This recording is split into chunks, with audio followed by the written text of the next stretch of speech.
আপনারা জানেন জাতীয় নাগরিক পার্টি এনসিপি জুলাই গণ অভ্যুত্থানের নেতৃত্ব দেওয়া একটি দল।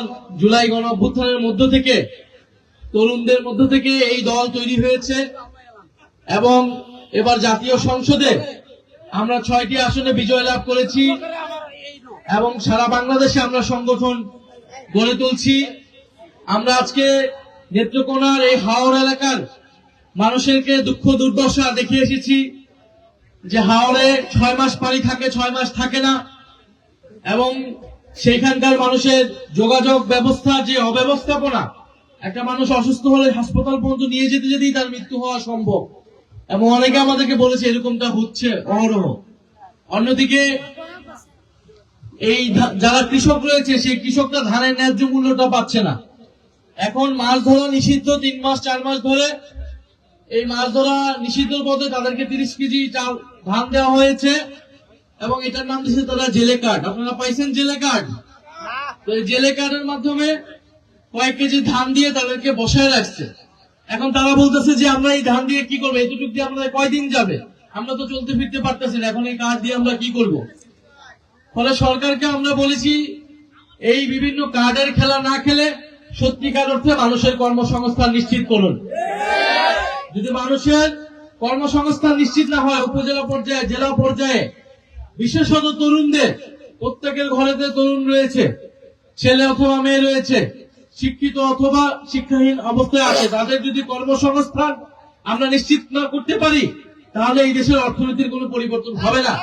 আপনি কার্ড দিবেন, এইসব কার্ড যে সত্যিকার যারা দুঃখ দুর্দশাগ্রস্ত মানুষ তাদের কাছে পৌঁছাবে কিনা, নাকি ছাত্র দল, যুব দল বা বিভিন্ন আপনার দলের লোকদের কাছেই শুধু যাবে, এইটা আপনি কিভাবে নিশ্চিত করবেন? কারণ আমরা দেখেছি অতীতেও এই বিভিন্ন সরকারি সুযোগ সুবিধা, সোশ্যাল সেফটি, যে সকল কর্মসূচি রয়েছে সামাজিক নিরাপত্তার, সেগুলা দলীয় লোকরাই পায়, গরিব মানুষ আর পায় না। ফলে সরকারের প্রতি আমাদের আহ্বান থাকবে এই যে সকল কার্ড দিচ্ছেন সেটা যাতে যথাযথভাবে যারা আসলেই দুঃখ দুর্দশাগ্রস্ত, যারা পাওয়ার দাবিদার তাদের কাছে যায়, সেটা যাতে স্থানীয় প্রশাসন নিশ্চিত করে এবং দলীয়করণ যাতে না করা হয়।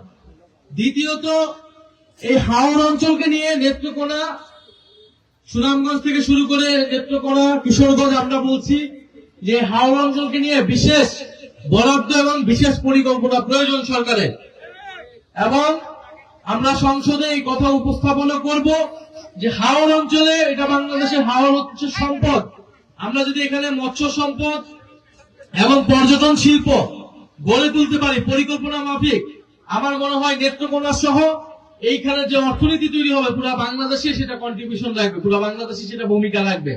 প্রয়োজন সঠিক পরিকল্পনা এবং দুর্নীতি এবং লুটপাটকে কমানো।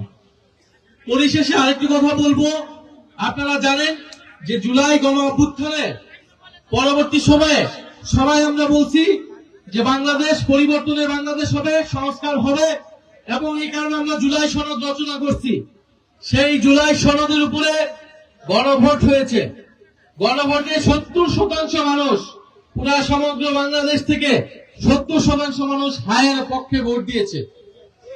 হায়ের পক্ষে ভোট দেওয়া মানে আপনি জুলাই সনদ বাস্তবায়ন করবেন, গণভোটের যে প্রশ্ন ছিল সেগুলো বাস্তবায়ন করবেন, পুলিশ সংস্কার হবে, আদালত সংস্কার হবে এবং সংবিধান সংস্কার হবে। কিন্তু সরকার এবং স্বরাষ্ট্রমন্ত্রী, প্রধানমন্ত্রী তারা এখন সংস্কার হতে দিচ্ছে না। তারা এখন গণভোটকে অস্বীকার করছে। 70% জনগণের যে ভোট, সেই ভোটকে তারা অস্বীকার করছে।